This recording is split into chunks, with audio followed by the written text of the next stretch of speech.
Hello, नमस्कार. कसे आहात सर्व? मजेत ना? असायलाच पाहिजे.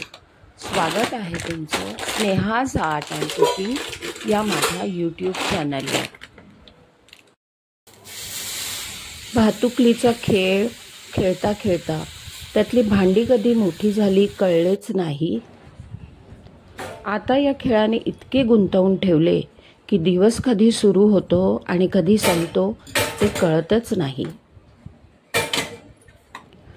गृहिणी म्हणजे गृहिणी असतात, नसतात इंजिनियर, पण पिठाच्या गोळ्याचा त्रिकोण करून पोळी मात्र गोल लाटतात.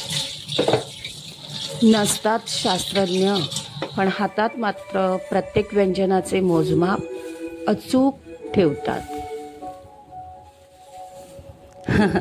आता म्हटलं आज स्वतःचं कौतुक स्वतःच करावं म्हणून थोडंसं कौतुक केलं, बाकी काही नाही.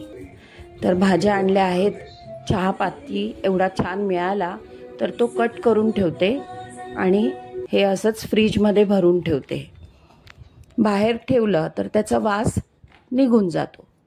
आणि मिरच्या, कढीपत्ता, तर ही मिरची पहा थोडी लाल झालेली आहे, मग ती हिरव्या मिरच्यांसोबत ठेवत नाही आणि ती बाजूला काढून ठेवते. कढीपत्ता पण असा पूर्ण काढून ठेवते आणि तो प्लास्टिकच्या पिशवीत भरून फ्रीजमध्ये ठेवते. आणि मिरच्या, आलं, कोथिंबीर, पुदिना हे सर्व साफ करून मग ते व्यवस्थित पार्सलचे जे डबे असतात ना त्याच्यात भरून ठेवते. एकदम छान राहतात. तर आज बेत आहे मुगाच्या डाळीचा चिला बनवायचा. तर रात्रीच मुगाची डाळ भिजत घातली होती, छान धुवून घेतली ती आणि मग वाटून घेताना त्याच्यात 2 मिरच्या टाकून घेतल्या आहेत आणि थोडंसं पाणी टाकून ती वाटून घ्यायची. आणि मग वाटून घेतल्यानंतर त्याच्यात तुमच्या आवडीप्रमाणे मसाला ॲड करायचा आहे. हळद, मीठ आणि बारीक चिरलेला कांदा आणि पाहिजे असल्यास थोडीशी कोथिंबीर. मिश्रण छान ढवळून घ्यायचं आहे आणि जसं आपण डोसा टाकतो ना त्या पद्धतीत ते पातळ करायचं आहे. जर पातळ केलं तर चिले छान पातळ होतात आणि जर तुम्ही जाड ठेवलं तरी चालेल, मग तो चिला जाड होतो. मग फ्राय करायला काय करायचं आहे, नॉनस्टिक पॅन असेल तर पॅन घ्या किंवा भिडं घ्या, तेल लावून घ्या आणि छान असा चिला त्याच्यावर टाकून घ्या. नंतर तो परता दोन्ही बाजूला शेकल्यानंतर तो काढायचा आहे आणि मग टोमॅटो सॉस किंवा ग्रीन चटणी किंवा दोन्ही एकत्र याच्याबरोबर खा. नक्की ही रेसिपी करून पहा, एकदम झटपट होणारी ही रेसिपी आहे. कधीकधी रात्री पण जेवणासाठी हा बेत जर केला तर तो एकदम उत्तम, हलकं फुलकं खायला. तर आता डीमार्टला जायचं आहे. तर ही माझ्यासारखी कोण साफसफाई करून घेतं डब्यांची? मला आहे ना डीमार्टला जायचं असेल तर सर्वात पहिलं मी सगळे डबे काढून बघते आणि त्याच्यामध्ये कोणत्या डाळी किती आहेत किंवा कडधान्य भरायचं आहे ते कोणतं किती आहे ते पहिलं पाहून घेते. ते सर्व काढून घेते आणि सर्व डबे मी एकत्रच घासून घेते. आणि हे पहा माझ्याकडे आहेत स्टीलचे डबे. तर ते डबे घासून पुसून घ्यावे लागतात आणि त्याला मध्ये अजिबात बोट लागलं नाही पाहिजे, म्हणजे हात लागला नाही पाहिजे, नाहीतर आपल्या हाताचे बोटाचे ठसे त्याच्यावर उमटतात. त्याच्यामुळे असं सगळं व्यवस्थित त्याचे झाकणं आणि ते डबे व्यवस्थित पुसून घेते. साधारण 2.5 ते 3 वर्ष आम्ही कल्याणला राहिलो होतो आणि मग कल्याणहून परत आम्ही इथे बोरिवलीत राहायला आलो. त्यावेळेला 93मध्ये ज्यावेळेला माझ्याकडे वास्तुशांती झाली त्यावेळी मी माझ्या आईला सांगितलं की कडधान्य ठेवण्यासाठी मला स्टीलचे एकाच मापाचे डबे हवे आहेत. आणि माझ्या आईने ते मला प्रेमाने, फार प्रेमाने ते डबे मला गिफ्ट केले आहेत आणि तेच डबे मी अजूनही कडधान्यासाठी वापरते. हां, आता तुम्ही म्हणाल की स्टीलच्या डब्यामध्ये तर दिसत नाही ना आपलं कडधान्य संपलेलं.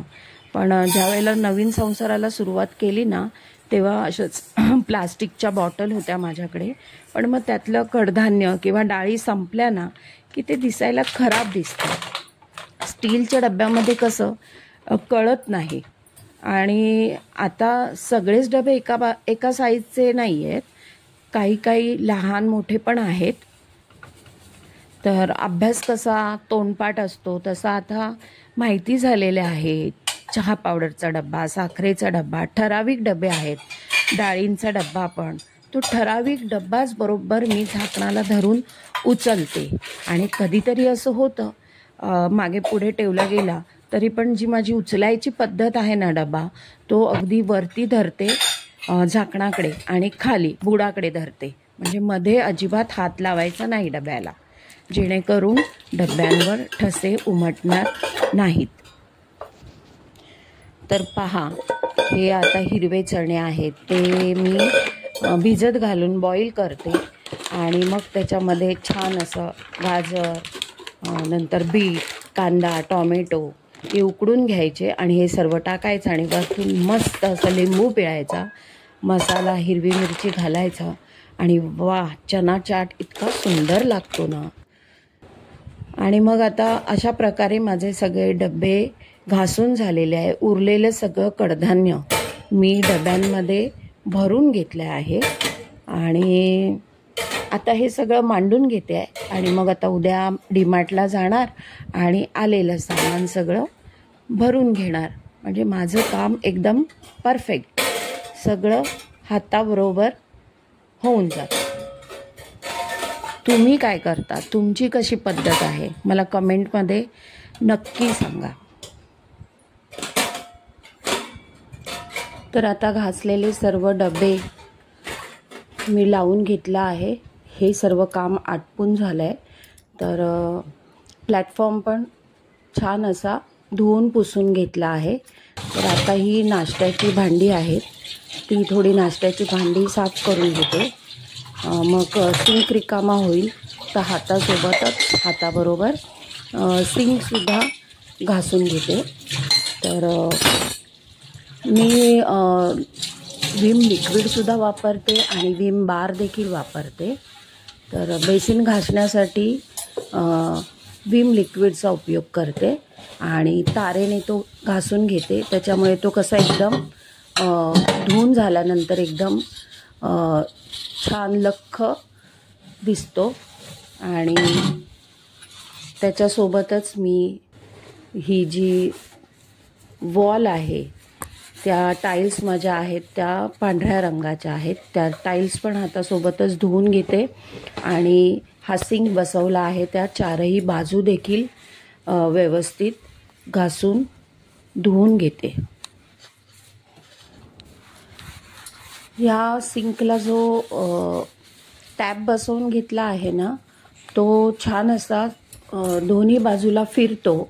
त्याच्यामुळे तो पाणी ज्या वेळेला मला पाहिजे त्यावेळेला डाव्या किंवा उजव्या बाजूला पाहिजे असतो, त्यावेळेला मी त्या बाजूला तो फिरवून घेते आणि सिंक छानपैकी असं धुवून घेते.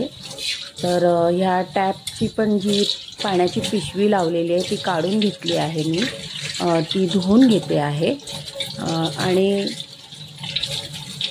नळ पण त्याचा तो घासून घेते. त्याच्यामुळे हातासोबत हे सुद्धा काम होऊन जातं. आणि किचन प्लॅटफॉर्म पुसण्यासाठी मी स्पॉन्ज वाईपचा उपयोग करते. तर ते स्पॉन्ज वाईपसुद्धा हातासोबत धुवून घेते आहे. इथे हे शोचं आर्टिफिशियल प्लांट ठेवलं आहे, ते सुद्धा धुवून घेतलं आहे. डेटॉलची बॉटल ठेवली आहे छोटी. नंतर विम लिक्विडचं भांडं आणि विम बारचं हे सगळं स्वच्छ करून घेतलं आहे. तर आणि ह्या स्पॉन्ज वाईपने मी सर्व बेसिनच्या चारही बाजू व्यवस्थित पुसून घेते. आणि आता हा आहे माझा ॲक्वागार्ड. तर ॲक्वागार्डला पण स्पॉन्ज वाईपने व्यवस्थित पुसून घेते आहे. तर हे माझं सिंकच्या इथेच आहे ना, आणि सिंकच्या पलीकडे म्हणजे तर हे ॲक्वागार्डच्या वरतून हा जो ब्रश निघाला आहे तो मी बॉटल धुण्यासाठी आणि मिक्सरची भांडी मागून ती घासून घेण्यासाठी त्याचा उपयोग करते. तर हे इथे बघा, हे 2 स्विच बोर्ड दिसतील तुम्हाला. तर एक आहे तो ॲक्वागार्डचा आणि दुसरा आहे तो माझ्या वॉशिंग मशीनचा. तर हे सुद्धा स्विच बोर्डसुद्धा मी स्पॉन्ज वाईपने व्यवस्थित घासून घेते आहे. तर हे वॉशिंग मशीनचं आहे. पलीकडे माझी वॉशिंग मशीन आहे किचनमध्ये आणि हे खाली जे आहे ते ॲक्वागार्डचं कनेक्शन आहे. आणि हे जे बटन आहे ते एक्झॉस्ट फॅनचं आहे. इथे एक्झॉस्ट फॅन पण आहे. तर तुम्हाला माझा हा व्हिडिओ आवडला असेल तर एक लाईक करा, शेअर करा आणि माझ्या चॅनलला सबस्क्राईब करा. स्वतःची काळजी घ्या, मस्त खा आणि स्वस्थ राहा. पुन्हा भेटूया नवीन व्हिडिओत. बाय. Take care.